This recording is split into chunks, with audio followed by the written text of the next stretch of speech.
Good morning, everyone. Thank you for joining us today. I get the pleasure of introducing Dr. Juliet Edgcomb. Dr. Juliet Edgcomb, MD, PhD, is a psychiatrist and child psychiatry research fellow at the UCLA Semel Institute. Her research focuses on the application of clinical informatics to improve detection, prediction, and prevention of childhood onset mental illness and suicidal behavior. She received a PhD in psychology from UC Riverside and attended the DGSOM at UCLA. She completed psychiatry residency at UCLA, where she served as program chief resident and completed 2 years of concurrent training in informatics through the UCLA Health Resident Informaticist program. She received the Ritvo Fellow Award and Sorensen Foundation Fellowship, as well as research grants from the AFSP, APA Foundation, and Thrasher Research Fund. She's a Stephen, Sally, and Isabel Grimes investigator through the Brain and Behavior Research Foundation NARSAD Research Partners Program. In September 2022, she received an NIMH K23 award to develop EHR phenotypes and improve risk prediction modeling of suicidal behavior among children. I have known Dr. Edgcomb since she was a medical student here at UCLA, and it has been such an honor watching her become the incredible child psychiatrist, researcher, and mother that she is today. I really have been so impressed, and she's been just an incredible model. Join me in welcoming Dr. Edgcomb for her talk today. And if you have any questions, please enter them in the Q&A for the discussion at the end of her talk. Thank you. Thank you, Misty, for the introduction. Let's switch my screen over here. All righty. Good morning. So as Misty shared, I'm Juliet Edgcomb, and I'm really looking forward to sharing with you all a little bit about the frontier of electronic health records and using them to improve child mental health care. Specifically, I'm going to be discussing electronic health record phenotyping for detection of suicidal thoughts and behaviors among children receiving emergency care. And I'll take questions in the Zoom chat, and we'll have some time to talk at the end of the presentation as well. These are my disclosures. Part of this talk presents work graciously funded by several foundations and families and the National Institute of Health. As we get started, here are a few of our learning objectives today. To understand how data gathered by clinicians during care can aid in the discovery and detection of suicidal thoughts and behaviors among children and adolescents at a population scale. To name common errors and biases in current methods to identify children with suicidal thoughts and behaviors using existing clinical data sets, and to describe the mechanisms by which early identification using existing clinical data interfaces with a broader picture of service access, engagement, service delivery, and health equity. So this is our agenda today. First, I'll be discussing a bit about what is electronic health record phenotyping and why is it important for child mental health care. Then I'll be presenting work from our child suicidality EHR phenotyping or CSEP study. And we'll conclude by looking ahead at what is in the pipeline at the interface of clinical informatics and child psychiatry. So first of all, what is electronic health record phenotyping and why does it matter?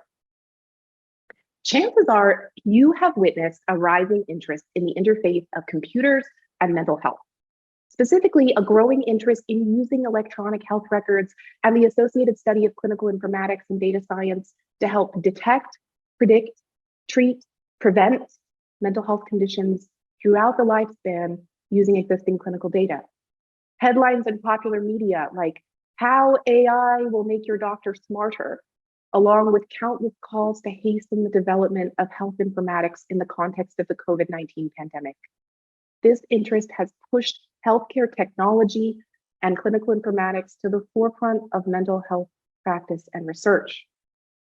But these calls to action quickly turn into what seem like gimmicks and hype, illustrated by imagery of medical professionals floating through data, with clinicians and researchers alike concerned about the so-called black box of predictive analytics.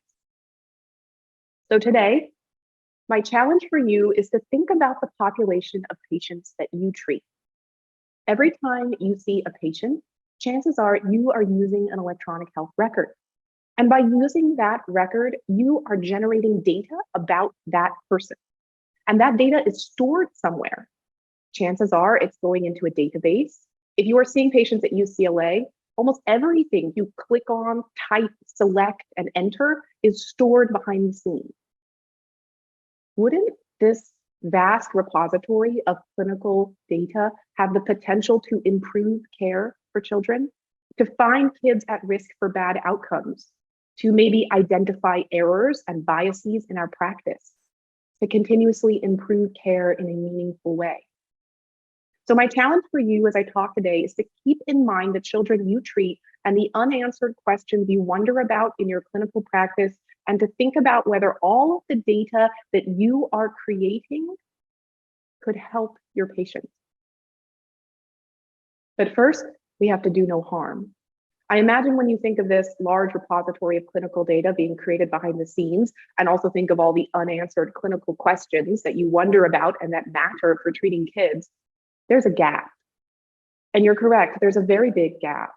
A gap in which we are worried about how the data is being used, about privacy, about drawing the right conclusions, about acceptability and feasibility of these provider and patient-facing tools that draw from the data we generate. We are moving very quickly down the pathway from the pathway we learn about as fellows, from promise to panacea to placebo to poison. The gap stems from the fact that informatics and EHR and data science are largely unapplied to child psychiatry through the lens of mental health providers who work directly with children. So today, I want to share with you some examples of how we might start to bridge this gap and use EHRs in a way that we could solve clinically meaningful problems.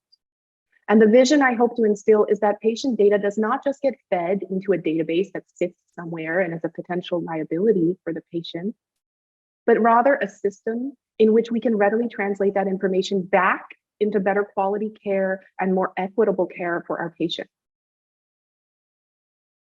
So when you think about answering a question that is relevant for clinical care and certain patient populations, one of the first things you are going to do is to try to find people who have the disease or condition that you are interested in studying. In other words, you have a detection problem. Your health system has millions of patients with millions of visits. How do you find who has the condition that you are trying to study or treat? If you are trying to study or treat autism or anorexia or depression or bipolar disorder or suicidality, how do you figure out which children in your health system have these conditions? Well, you might do what's commonly done and use ICD codes. You could add chief complaint. You could look at the child's medications or their type of visit. But by using these indicators, would you really be successful at finding all of the children with a disease condition in your health system? Maybe. But chances are you might be missing some kids. In fact, toward this vision, the CDC has developed a case surveillance definition, specifically for the purpose of detecting children presenting to care for suicide-related reasons and self-harm. And essentially, this is an extensive list of ICD-9 and 10 codes, delineating all the possible codes that could represent a suicide-related visit. As you might imagine, there's still gaps. ICD codes are notoriously poorly sensitive for detecting disease conditions. Most attempt to discover cohorts of children with mental health disorders in a way that is imperfectly extrapolated from the study of adults. And in fact, the CDC code list is an adult-based list. And the decision-making around giving a specific ICD code, as we know as providers, could be prone to biases on the part of the provider, or nuanced based on the patient's age or specific clinical presentation, or the specialty of provider the patient sees, or the severity of the suicidal act. Think about the last patient you saw struggling with suicidality. Did you give them a diagnostic code for suicidal ideation or behavior? Or did you give them a code for the underlying disorder?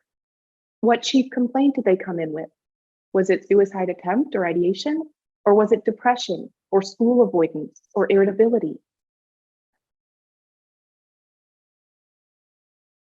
Because of these gaps, there has been an increasing interest in developing EHR phenotypes, which is a set of data elements, fancy word for variables, that define a population of interest with a specific condition.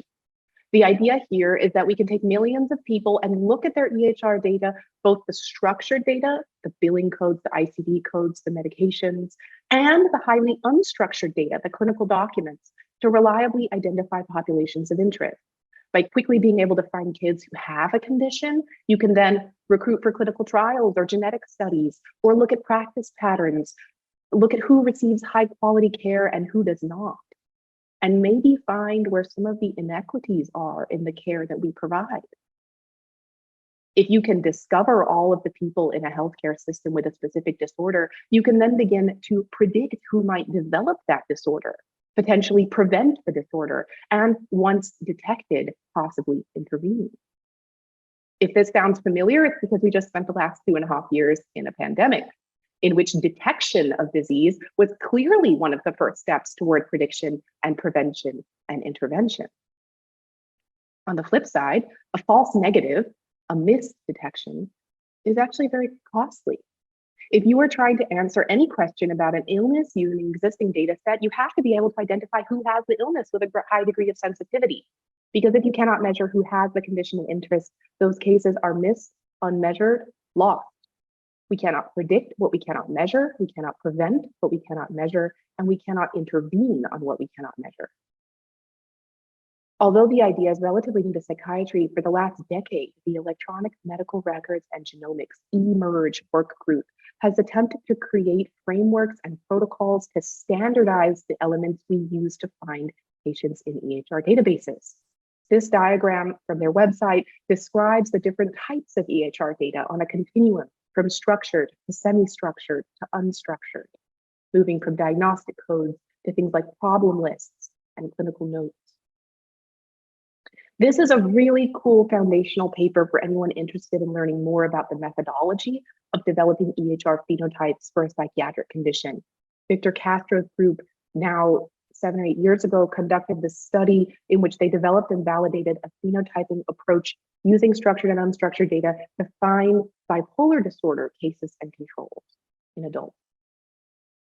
Since then, many conditions have been phenotyped, and in many cases, these phenotypes are publicly available, such as those added to the Phenotype Knowledge Base, or PKB, allowing clinicians and researchers to have a hand in the systematic ways of discovering all of the people with a given disease condition in an existing data set.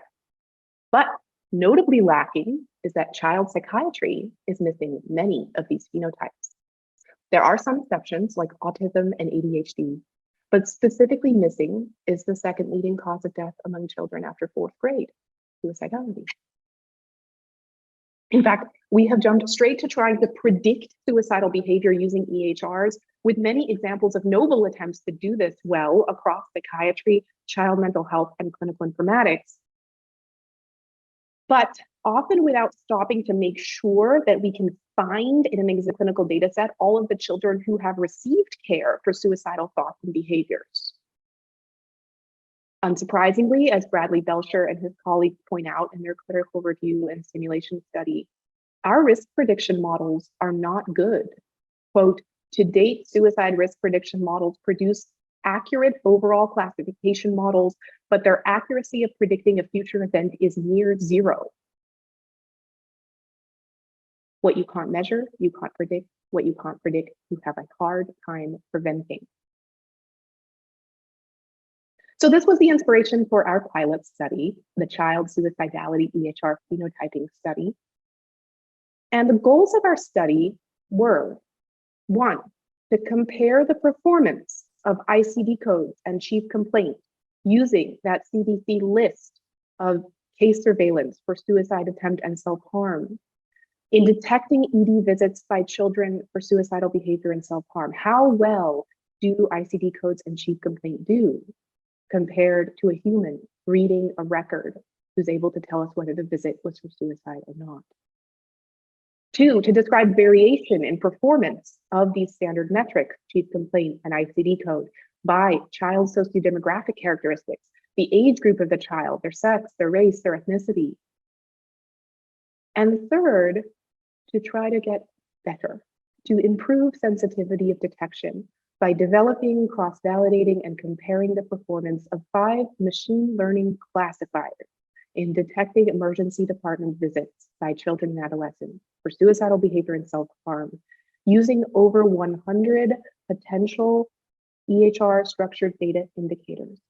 Meaning that if you want to find out who is presenting for suicide and who is not, can we put in all of the potential data elements that you point and click on in the electronic health record and see if we can get a better classification system than a list of ICD codes and a suicide-related chief complaint. And our hypothesis is that machine learning-based classification would do better, more accurate, more sensitive than ICD code and or chief complaint. So let me pause there, and I'm going to be using the term classifier or classification in this machine learning algorithm. What I mean by that is to this point of what is classification? A classifier is an algorithm that learns from data. Your email uses a classifier to look at all of your emails and decide which ones are spam and not spam, right? It sorts them, classifies them. And so we're trying to do this classification system and do a better job of figuring out cases and non-cases. In other words, on the left side, we see ICD code, the CDC list, and chief complaint. Together, those assign a probability that the visit is suicide related. And we think that if we add more potential indicators from the EHR, we can put these into a classifier, find a subset of high yield predictors, and then assign a more accurate probability that the visit is suicide related. So we conducted a cross-sectional observational study. We looked at retrospective EHRs for mental health related emergency department visits by children 10 to 17. And our primary outcome was classification of the ED visit as suicide or self-harm related. This was our flowchart for study inclusion. Keep in mind, this is a pilot study. In order to develop a gold standard, this involved manual review of each of the records. And so we started with 600. But what's really cool here is that all of these children are seen at UCLA and the health system. We actually have thousands of potential visits from which to expand this. In our case, we selected 600 children that purposefully selected them such that we anticipated about half would have a suicide-related visit. And this is because it's easiest to train a classification algorithm on a data set in which about half of the sample has the outcome of interest. If the outcome is too rare, like if we took all comers to the emergency room, we would have a hard time teaching the algorithm how to differentiate cases and non-cases. We also purposefully selected records with complete data that did not have missingness in a lot of data fields. And again, this was because it's a pilot study. We looked at adolescents 10 to 17 years old. They had to have a visit between 2015 and 2019, purposely cutting off the COVID-19 pandemic, separate study.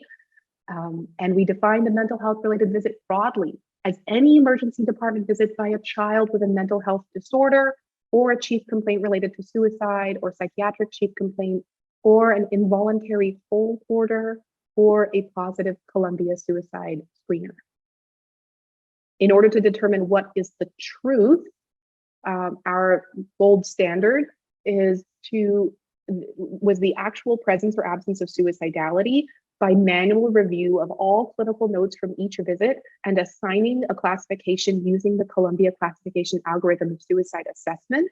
This is the classification scheme that assigns a single classification of suicide completion, attempt, preparatory acts toward imminent behavior, ideation, non-suicidal self-injury, or other not suicide related. All medical records from each visit were reviewed by a child psychiatrist, and about a third were reviewed by a blinded separate data analyst. The discordant cases were reviewed by a second child psychiatrist and actually only disagreed in 2 cases, meaning that humans reading records are actually pretty good at figuring out which visits were related to suicide or not. So what did we find? Here's some descriptives about our sample. Our sample was 54% female, predominantly older teens, although with 1 in 5 preteens, 10 to 12, predominantly white, 1 in 4 Hispanic, and 1 in 10 Black youth. We examined the area deprivation index, matching each child's census tract to the level of deprivation or affluence of their neighborhood, with about half of the children from more affluent areas, which makes sense given our hospitals are in Santa Monica and Westwood, and about half of the children from less affluent areas. About 3/4 of children were seen at UCLA, Ronald Reagan, and about 1/4 were seen at Santa Monica. About half were discharged, and the other half were either medically hospitalized or psychiatrically hospitalized. About 80% were voluntary and 20% were involuntary or held on a 72-hour hold at some point during their stay. And most had a psychiatric complaint, 1 in 5 had a suicide-related chief complaint, and about 40% had a other general medical complaint, with the understanding that you can have more than one complaint at your visit. These are the diagnoses of ICD-10 code groups from the Child and Adolescent Mental Health Disorders Classification System developed by my mentor, Bonnie Zima. And we looked at the distribution of different diagnoses in our healthcare system. We found anxiety disorders, depressive disorders, mental health symptoms, things like R codes, as the most common, along with suicide and self-injury. Also, notably, about 80% of children had some other diagnostic code for a non-psychiatric reason, such as asthma or diabetes or some other disorder.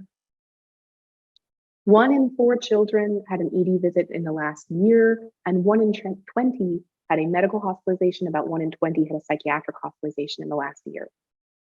We also looked at their laboratory tests and common overdose labs, as well as urine drug screen. We looked at all of their psychotropic medications, more than 97 of them, and we grouped these into categories, about 8 more clinically interpretable groupings based on ATC code categories, finding that about 1 in 4 children in our sample received an antidepressant and 1 in 5 received an antipsychotic. And these are medications actually received during their ED visit. So, how well did we fare? When we look at the performance of ICD code, that's ICD, or chief complaint, CC, in detecting cases, ICD code, the CDC list that's currently used to identify cases, misses 85 of 284 cases, nearly 1/3. ICD code and chief complaint together still miss 64 of 284 cases. The sensitivity is nothing to write home about, 0.71, 0.77. Remember, 0.5 is chance, 1 is perfect. There's a gap here. Now let's look at our second goal. How well do these metrics do across different demographic strata? Sensitivity is worse for males compared with females. Worse for preteens, nearly chance. And better for teens, but still not perfect. The sensitivity of ICD code in picking up cases was worse for Black and Hispanic youth compared with white, Asian, and other. Now let's look at our classifier. Could we do better? Here we're seeing there's a gap. We're missing kids. ICD code and chief complaint are not good enough to find cases of suicidality. And we're seeing discrepancies by sociodemographic strata. Can we do better than this? So how well did our machine learning classifier do? Somewhat better. So pink down below is the machine learning based classification. Gray is the traditional ICD code and chief complaint. L1, L2, ElasticNet, CART, and Random Forest, these are types of machine learning classifiers. Each uses its own statistical adjustment to whittle down hundreds of potential predictors to the subset that best identifies cases and non-cases. What do we find? Our false negatives drop down to the 40s. Our sensitivity increases substantially. Now, you might be thinking, okay, that's great, but when I see machine learning, I think black box, right? So what, okay, it does a better job, but like how? What's going on here? And here's what's cool. You can look under the hood and you can see what's going on. Why do these systems do better? So let's take the classification and regression tree, or CART. What's so cool about a classification regression tree is that you can unpack it and see exactly what are the indicators, what are the components of the EHR that are doing the best job at finding the kids. So in a tree like this, I'm going to zoom in a moment, but just to orient you, the top variable is the variable that's most important in differentiating cases and non-cases. Green means yes, there was suicide or self-harm present on gold standard review. And yellow means gold standard was not present. So you can see the variables up at the top tend to produce a cleaner split with more greens on one side and more yellows on the other. And the variables at the top are the most important in splitting, and the variables at the bottom are the least important. If you let this tree grow and grow and grow as far as it wanted, you would get a tree with almost all of the variables that you put into the model. But we do a sensitivity analysis to say, okay, we're going to stop growing the tree at a certain point so that we have a hope of being able to replicate this tree in an external data set. Let's see what we found. The most important splitting variable was ICD code. Great, good face validity. We want this. This is what people use. But look, 1 for ICD code means you had the ICD code. 0 means you didn't. A notable portion, this little green piece up here, portion of children who have suicidality did not receive the ICD code. The next most important split is psychiatric chief complaint, wherein if you did not have a psychiatric chief complaint and you did have a general medical diagnosis, the visit was likely not suicide related. But if you did have a psychiatric chief complaint and you did have a suicide related chief complaint, you almost certainly had a suicide related visit. Now, here's where things get really interesting.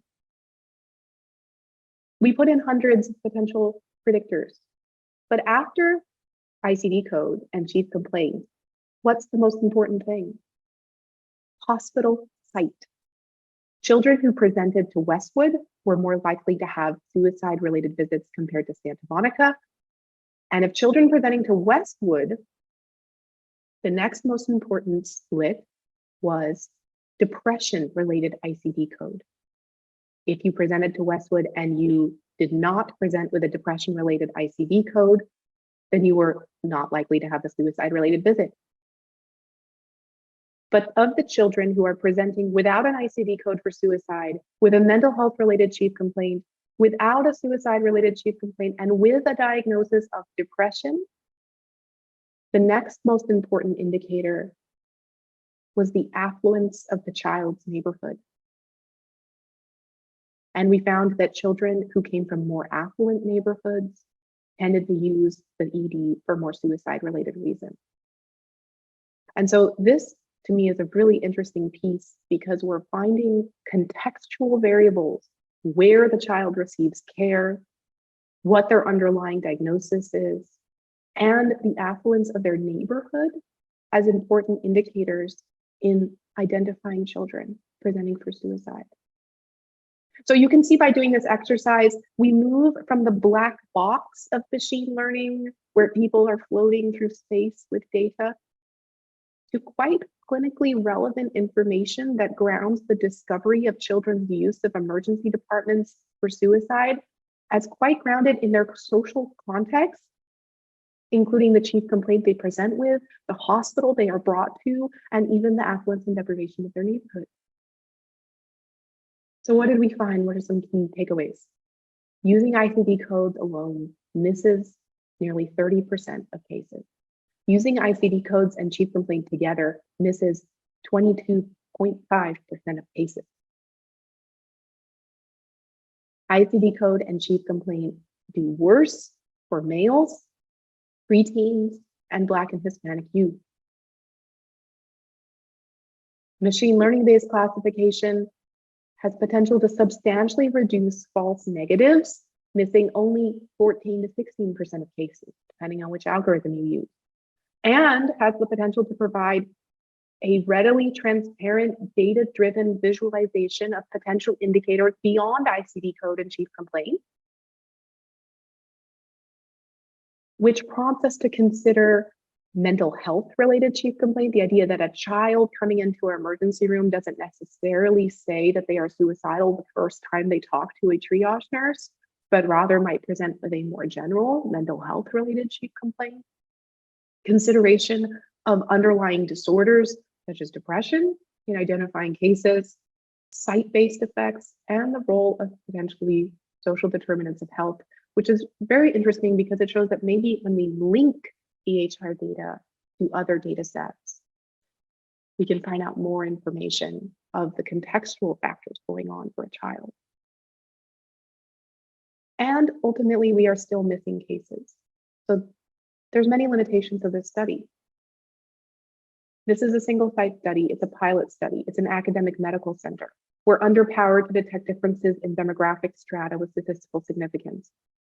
We oversampled cases, and although we sampling probability adjusted, it's not a population sample. We selected for cases with no missingness.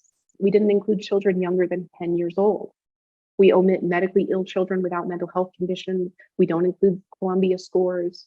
The chief complaint is not narrative, it's selected, point and click by the triage nurse. And there was a single rater in majority of cases.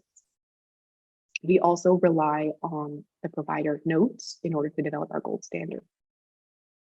Despite these limitations, what's really cool here is there's so much potential to grow, to learn more.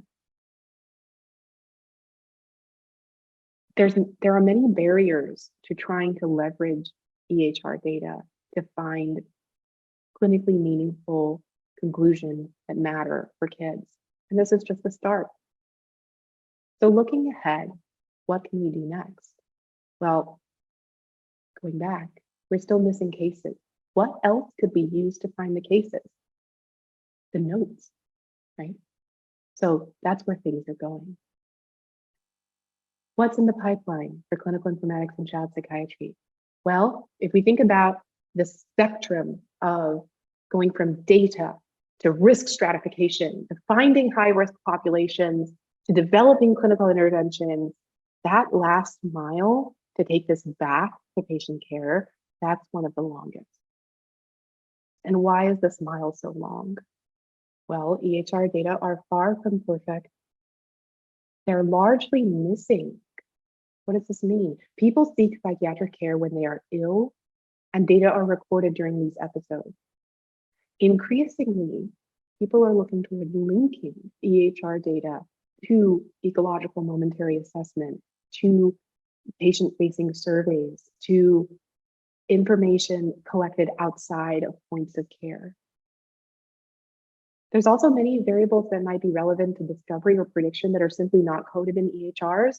One that's very relevant to child mental health are school-related variables, right? We don't include that information in the EHR typically.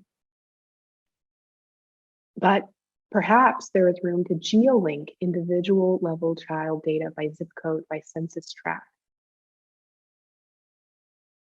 Patients also move between institutions, and mental health care in the US remains highly fragmented. Health information exchange often remains insufficiently pervasive to follow patients between hospitals and clinics. And EHR systems are proprietary and created with different priorities and seldom by child mental health providers. So to be informed developers and consumers of point of care tools, child psychiatrists have to have some awareness of these interdependencies and to what extent they have been accounted for when data has informed a point of care tool. So there's a clear need to do better, to improve how we use existing clinical data to identify children with suicide-related behavior. Nearly 1/3 of children with suicidality are missed by commonly used means of detection, and they're not missing children at random. Commonly used means of detection are missing more Black and Hispanic children, as well as younger children and males with suicidality. So hopefully I am instilling in you today a vision that the future is here knocking at our door, and maybe we can do good and prevent doing harm. And hopefully I've also instilled a sense that machine learning, if done well, is not a black box, but rather actually quite helpful in systematically approaching our clinical data and bringing back meaningful insights to the people we're trying to help. So I want to pause here so we have some time for questions and thank all of the people who have been a part of this study, including most of all my primary mentor, Bonnie Zima, my co-mentor, Dr. Singh, along with the UCLA CTSI Informatics program, who have and continue to graciously and patiently guide these attempts to bring clinical informatics and child mental health care closer together and forward into the future. So thank you for your attention today. Thank you so much. That was honestly such a wonderful, thought-provoking talk. Thank you, Dr. Edgcomb. And I want to remind everybody that if you have any questions, please go ahead and enter them in the Q&A, and Dr. Edgcomb would be happy to answer them. But to start us off, I found myself, as you were presenting, just so curious, right? Given the pandemic and given, the situation of increased borders in the emergency department, where children, increased suicide rates or attempts throughout the country. And I'm curious, Dr. Edgcomb, in thinking about who are on the front lines in the emergency department, and many of these folks are trainees, and I'm a little bit biased as a program director, how can we do a better job to prepare our trainees to assess for suicidality in the emergency department when they're on the front lines, and then how to document appropriately so that there is kind of closed loop referrals, if that makes any sense? Yeah, this is such an interesting question because there has been sort of a tug in two directions with documenting and assessing suicidality, right? We want measurement-based care. We would love to have as many, be able to translate our clinical assessment into structured data that is, point and click, get a risk assessment, have that documented somewhere. But as we know as clinicians, there's nuance there of what you do, how do you capture your clinical assessment using these more structured tools. You could go to the extreme and have a 50 question suicide risk assessment, yes, no, and then on the other extreme, an unstructured paragraph, Right. Of just here's what I think as a clinician in this moment, and obviously the solution is somewhere in the middle. What one direction this is going is, we at our health system have pioneered using smart text data elements within the suicide risk assessment. So when we do a suicide risk assessment in the ED, there is a sort of drop down menus, but also potential to include free text. And right now, that risk assessment kind of becomes text. And this is for a lot of our notes. We put them in, templatize, and then the templates become text and they're stored as text. This idea of, can we use the text and instead, when we're selecting options, save that information as what are called smart data elements, or otherwise they're stored as more structured data. So as an example, we were looking at this for the firearms risk assessment. So right now we ask people in the ER, do you have access to a firearm, right? For a child or adolescent, do you or your parent have a firearm at home? It's part of the structured suicide risk assessment. And there's an answer to that question. But what happens to that answer? It goes into text and it sits in text. Mm-hmm. So some of the work we've tried to do is convert that text to, okay, if the text of yes is selected, let's, notify the provider that, hey, this is an issue. Somebody said yes.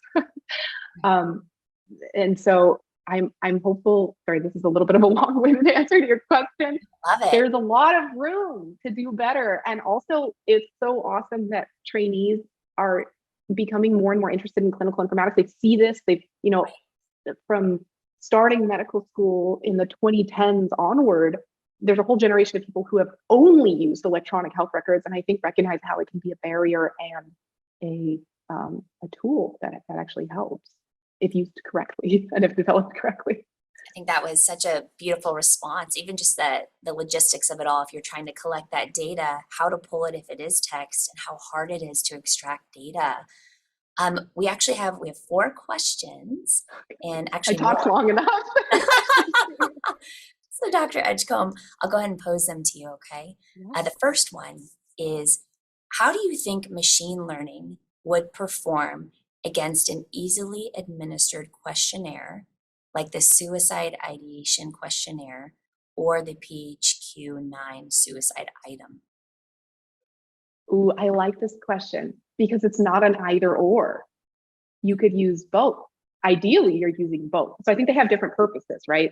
If you're using the Columbia or the Ask or whatever other the PHQ-9, that's important because you're doing that at the point of care, right? So that you're using that as a clinician to make a decision in the moment and hopefully a more standardized way than asking questions. And we know that kids, right, respond more readily to sort of standardized questions and maybe more responsive. So that's great. And I think, universal suicide screening is evidence-based and super important.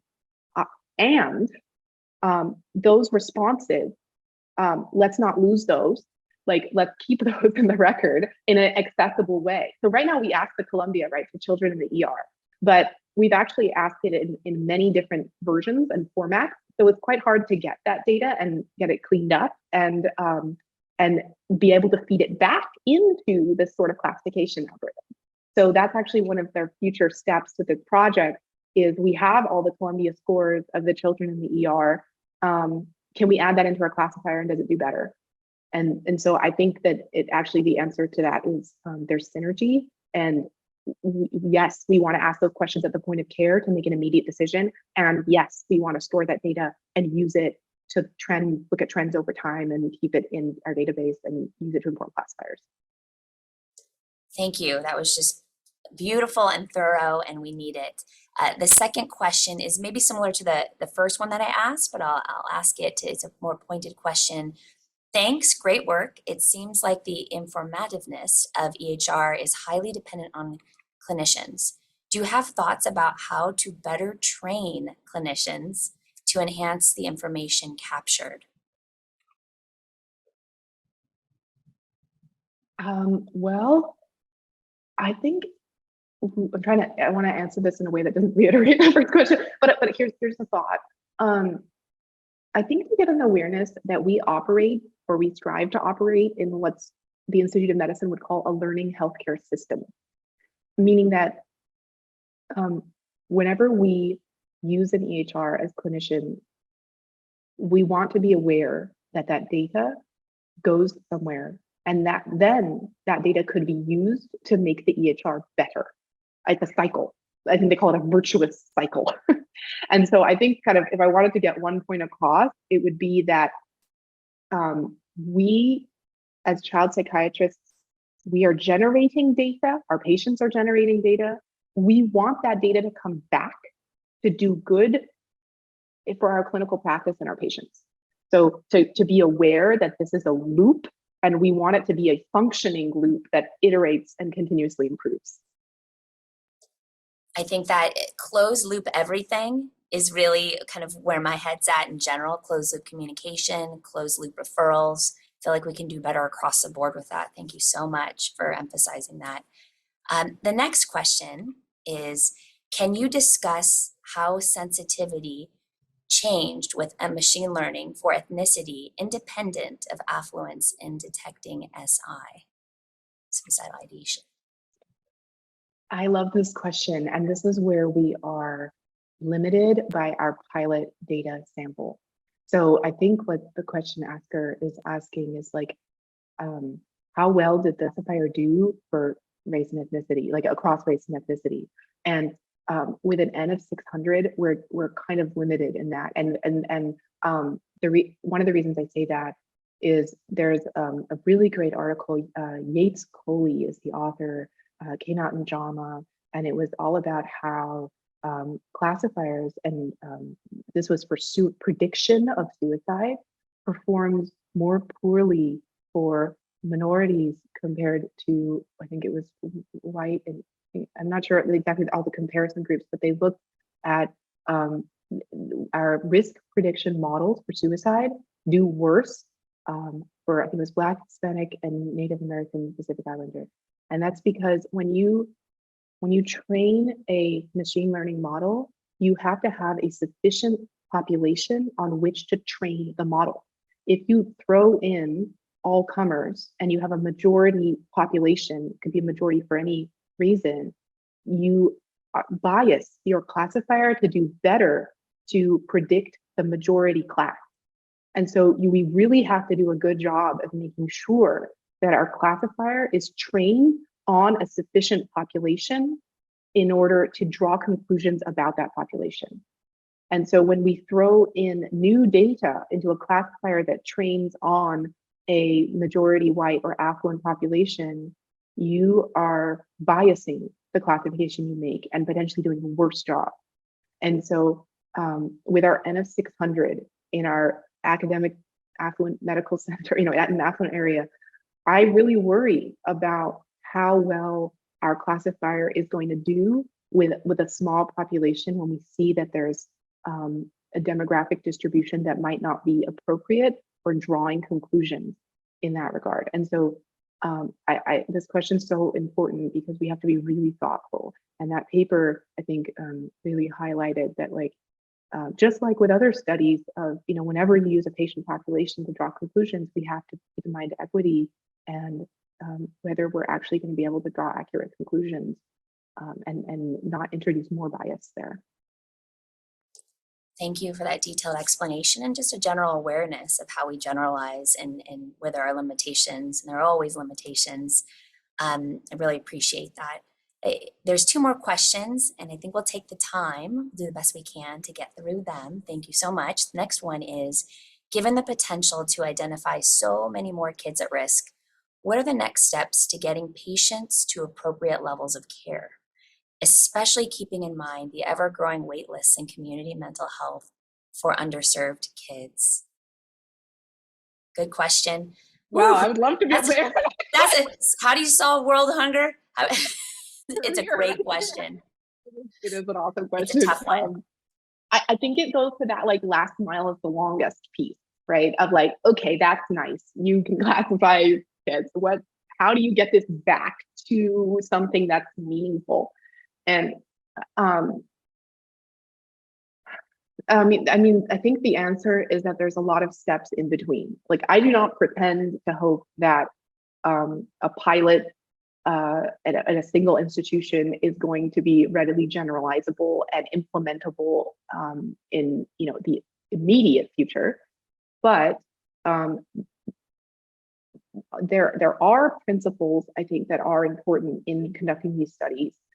For example, being very transparent about methodology and code and how exactly these classifiers and predictive models are developed in a way that's replicable to other settings. Because when you can replicate it, you can validate it. And you validate in another health system, another health setting. Once you have validated it, then you can start to integrate into the EHR, into the point of care, and then start to link to putting it in clinical practice. I get nervous when we think about risk prediction models that are developed directly by EHR like the EHR company that are directly implemented and directly impacting care without, to the previous question's point, really knowing what your predictive model is doing, right? And it can be dangerous I mean, it's just like a drug study or any kind of intervention. You have a lot of power, and you have to make sure that it's correctly, that it's correct, that it's accurate, and that it's externally valid. And so I think that it's a long mile, but it's a start. And I love the question, because we have to keep in mind the end goal. Otherwise, what are we doing? Exactly, the relevance, and maybe even thinking kind of bigger, as you alluded to, is maybe even thinking about collaborative care models, and really how that can be a bridge for now, certainly because there's not enough child psychiatrists. So that's a tricky systems question, and thank you. Very, very detailed response. Final question is, thank you for this important work. Developing strategies for mobilizing our EHR data to address clinical questions offers an important strategy for informing efforts to improve care and outcomes, particularly for rare outcomes such as suicide deaths. And 2 questions here. Can you address the question of what is needed to develop machine learning algorithms, given that machine learning algorithms developed in one sample may not generalize to other settings?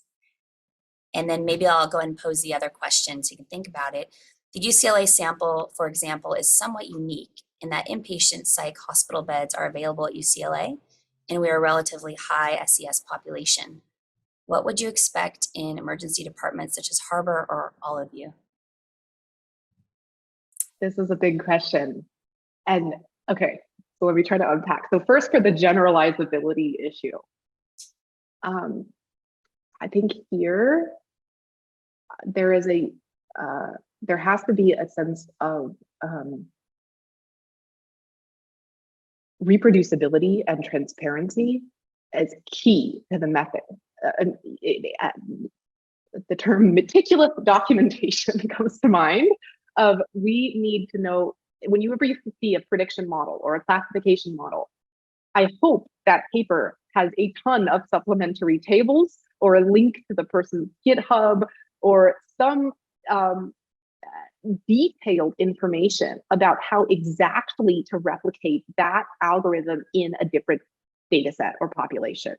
And what's a fundamental problem, it's a little bit of a lofty goal, because there are very clear data standardization guidelines, like a common data model, PCORNet, OMOP, like there are clear ways to standardize medical data from EHRs.